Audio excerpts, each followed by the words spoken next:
Hello fellow cyborgs and welcome to the final part of my teeny tiny War and Peace mini-series. This is the video where I pretty much do a book review / book discussion. I'm going to tell you about my experience with reading War and Peace. So...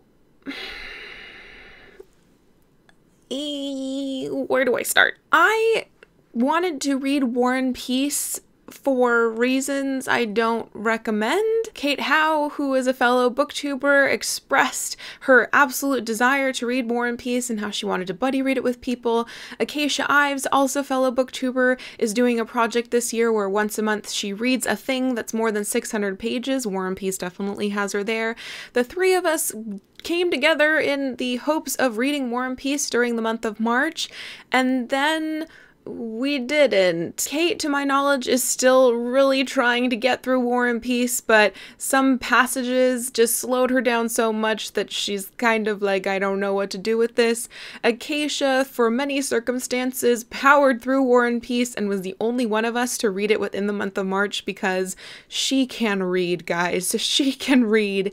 And then I planned on taking 2 months to read it and then ended up needing an extra week to finish things up because life happens and then you don't read. So I pretty much read this because I had friends who really wanted to read it, and I decided, well, might as well read a 1,200-page translated classic. You know, what else am I doing besides trying to tackle my TBR? This ended up being such a time suck because this book is big. I mean, it's long, but it's big. There are many words on a page, so I would sit and read for an hour and get like 30 pages in or something really slow. I think in the month of April, which is when I was really trying to read War and Peace hardcore and finish it up, but instead I was just mostly talking about finishing it up, I finished 4 things that month because War and Peace just kept happening. So those are some just like general background circumstances, but now I'm gonna get into like the actual reading experience and whatever else I end up blathering about because I have no direction in this video. What? So as you know, in the video that came out last week, I ended up switching translations when reading War and Peace. The first 10 chapters I read in the Constance Garnett 1906 translation, and it took me so long to read them that I knew something was wrong. It wasn't the story, it wasn't the characters, it wasn't me because I'm the same reader I always am. Maybe it was the translation that was the problem, and it turned out that it was. Once I switched translations, I got on with this so much better. I felt like I had some reading traction, and it was a much more enjoyable experience. And in case you can't see teeny tiny, this is the Richard Pevier and Larissa Volkonsky translation. From the start, I had some favorite characters, them being Pierre Bezukhov, who is kind of a Hamlet figure. He's super dreamy, like he's stuck in the clouds, and he has ideas, but he just can't seem to follow through, and for some reason, that was cool. I was pro Pierre, even though arguably an annoying character. Then we also meet Princess Marya, who is Prince Andrei's sister, and her father is awful and really mean, and she's just this tiny mouse of a woman who all she has pretty much in her life is her brother who only sometimes sticks up for her, and then religion, and she's not very pretty, and she wants to get married, but she also doesn't want to get married because, you know, she's married to God and that's the important thing and love isn't important, but I really want a boyfriend sort of a character. So I definitely liked her. She was this tiny little introvert that had a really crappy home life and really just deserved to be happy and didn't really think she deserved to be happy. So I really liked her because she spoke to the inner angst.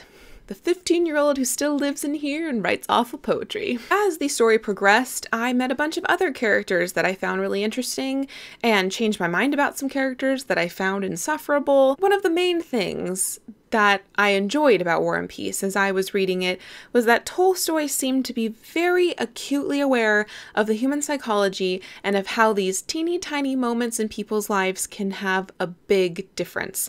And not necessarily like a life-changing difference, but how your day can be like completely changed on like one comment that someone says, how in 5 minutes you can go from being a happy, chipper little squirrel to a raccoon of despair because of something. He is amazing at understanding humans and our nature and the thoughts we have and the things that we do and why that we do them, even if we don't know why we do them. And I loved learning about humans and reading about humans and all of the weird things that we do from Tolstoy's lovely perspective. I also really liked what a challenge this was, that not a lot of people read War and Peace, and it's not like I have any romantic idea of War and Peace. I just decided to read it, so I was just like, hey, I'm pretty cool. I'm reading War and Peace. That's an achievement all in itself.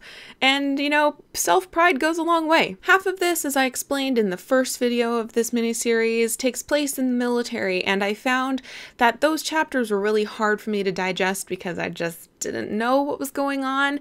There's no, like, note in the front explaining ranking in the personae dramatis, or the dramatis personae, whatever, in the character list at the front that you kind of don't really want to look at because it'll tell you things that you don't know are going to happen, somehow neglects to remind you who some of all of the military people are, which I found really irritating because there are a lot of characters who pop up in the beginning of the wars and pop up in the end, and I didn't really remember how I had pictured them, but for some reason this one society matron is listed in the person list because she's important for 2 scenes. The military bits are jarring and hard and slow.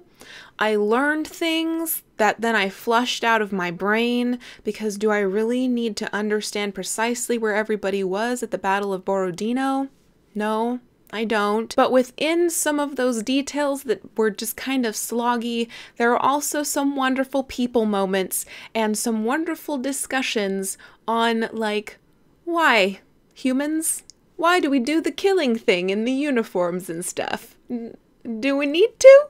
Apparently we do. Apart from the military parts, in here are also some like breaks from the narrative to discuss philosophy, because Tolstoy has thoughts and feelings and he needs to make sure that you know what they are. In War and Peace, a lot of those sections were maybe a little bit jarring, but not that much, and I always looked at them as giving you something to think about before moving into a scene which kind of demonstrates these thoughts, or as a wrap-up thought experiment from a scene that you just read. They weren't terribly complicated from what I can remember of the many of them, and I just kind of took them as they came. It was totally fine. Until the end. Now, if you want absolutely no spoilers, then I will put up a spoiler thing and you can just skip till the spoiler thing is gone.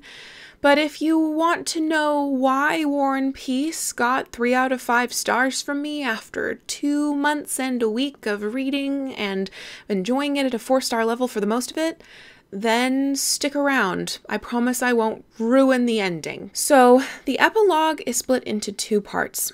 The first part follows our characters after a period of time after the end of the main action. Lovely. Liked it. Perfect. Whatever. Then comes part 2 of the epilogue, which is where you leave the book. This is the end. These are going to be the end words and the end moments of 1,224, in my edition, pages of a historical novel about the Napoleonic Wars in Russia. And Tolstoy decided that this would be the perfect time to write a mini treatise for 20 pages on history and free will. Now, when I read it, I was kind of physically angry because I had just spent 1,200 pages becoming invested in fictional people, and Tolstoy decided that the thing to leave me with was with a frustrating essay that went on for way too long to, in essence, say that everything is determined by God. Now, I didn't get that myself. I looked up on SparkNotes what the part 2 meant, and that's what SparkNotes told me it meant. Now, like I said, that was not my idea, that's SparkNotes. So, I just walked away feeling completely confused when I read it. Apart from the Spark Notes theory of what this end section means, taking away the idea of is this determinism irritating to me personally, of which we're not going to get into, just the idea that you've spent 1,200 pages on characters that I'm assuming Tolstoy hopes you feel are real people, and to leave us with an essay on determinism and history. That choice was so incredibly unsatisfying that it made me angry. Looking back at War and Peace, at all of the characters and the time I spent with them, all I can remember is its incredibly unsatisfying and irritating ending. So yeah, spoilers are over. War and Peace got 3 out of 5 stars from me because I perhaps didn't understand why it was written or something, but it was very long, and I'm not that satisfied as having had read it. Whilst I was reading it, I was telling people that it was actually pretty accessible, that you should give it a try, that I would recommend that you give it a try if you feel like it's something you want to do. But now I'm actually not so sure I can recommend that anyone else read War and Peace because I don't actually know what I think about it at this point. 3 out of 5 stars is a positive neutral rating, so we're going to leave it there.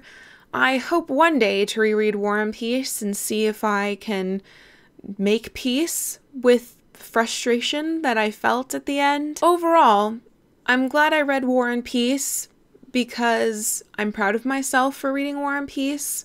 There are also some really cool characters in here, and I loved all of the human psychology in it, but it was not what I was expecting, and so that was my discussion review of War and Peace, and it's done now.